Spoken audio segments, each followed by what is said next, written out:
Good morning, I'm Steve Johnson, and here's a look at the latest from the Dove newsroom. President Obama commuting the prison sentence of Bradley Manning, the former Army intelligence analyst who leaked classified documents, became transgendered and changed his name to Chelsea.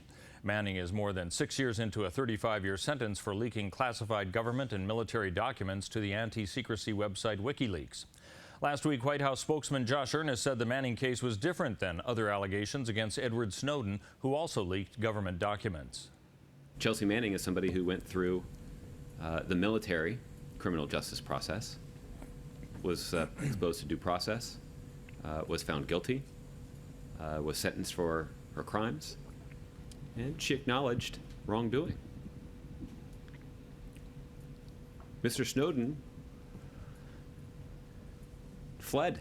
Now, the president is also pardoning 64 people, including retired General James Cartwright, who was charged with making a false statement during a probe into disclosures of classified information.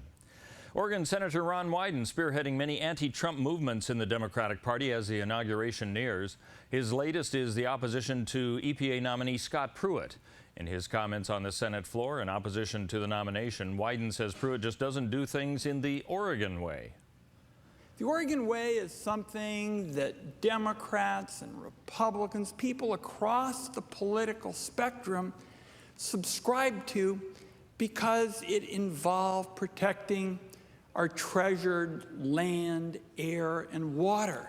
Now, Pruitt has sued the EPA repeatedly during the Obama administration, challenging the agency's legal authority to regulate pollution, smog, carbon emissions from power plants, and the quality of wetlands and other waters.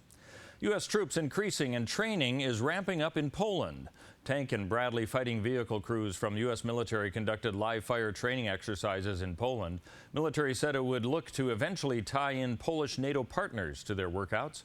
Troops and exercises have the Russians on edge, but all remains calm so far in a tense time in foreign relations. Some 4,000 troops have been deployed to the region as part of the NATO buildup. Jackson County continues to experience growing pains and a divide between urban and rural public safety. While commissioners have chosen Nathan Sickler as the new sheriff, some restructuring still going on to provide coverage, fill vacancies, and reorganize the corrections division. Sickler describes some of the changes coming to the department. We're going to have some command structure changes just because of the movement. So we're going to have to implement some, we're going to have some vacancies to fill, and then we're going to have to look at our corrections division as far as how the basement can be opened, obviously. And I know Captain Penland has been working on that, so that's not anything that's new. Let's take a look now at what we can expect on the weather scene, and it is going to be a wet one for much of the state. As we take a look into the area of Northern California, rain today and tomorrow, turning to snow tomorrow and continuing through the weekend. Heading into the Klamath Basin, we can expect rain to also continue with snow flurries. High of 37 today, only 34 by Friday. As we move along the Oregon coast, rain continuing, possible thunderstorms even on Friday with highs in the low 50s and upper 40s. Heading into the central Oregon area of Bend, rain today, clearing a bit tomorrow, partly sunny actually, but then a good chance for snow coming back in on Friday with a high of 36. For the Portland area, rain throughout the foreseeable future with a high of 48 today, only 42 on Friday. And for southern Oregon in the Medford area, rain continuing with highs in the upper 40s.